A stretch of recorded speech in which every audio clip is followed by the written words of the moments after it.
Bonjour my friends, I'm Frankie and welcome to Club Foodie.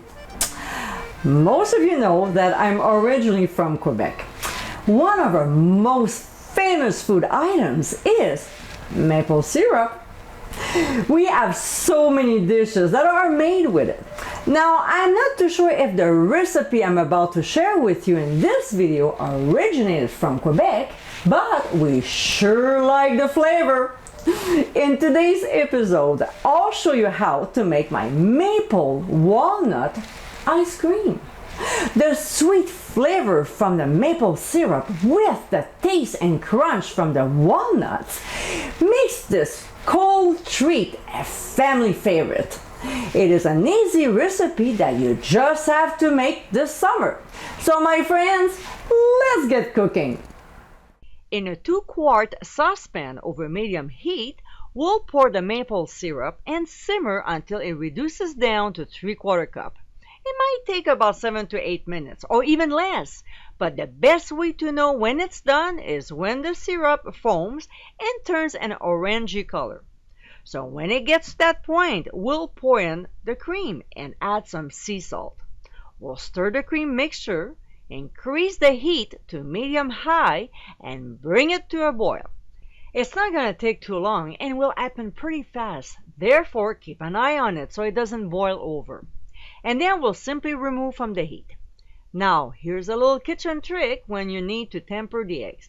Use a damp towel and form a donut with it, big enough so the bowl rests on it. That way, the bowl won't be sliding all over the counter when you pour the hot liquid and whisk at the same time.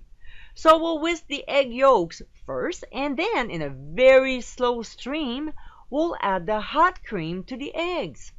We cannot rush this step, otherwise we'll end up with scrambled eggs, and that's not what we want.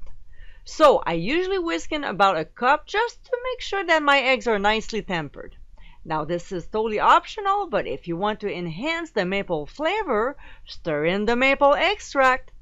Next, we'll transfer the eggs to the cream mixture, move the saucepan back to the hot burner, stir constantly, and cook on medium-low for a couple minutes or until it just starts to boil again. We'll remove from the heat and transfer the mixture into a large measuring cup, which will make it easier later on to pour into the bowl of an ice cream maker. We'll let it cool completely, stirring once in a while, before covering with plastic wrap, making sure it touches the mixture so there's no crust forming on top. We'll transfer to the fridge and chill for a good 3 hours.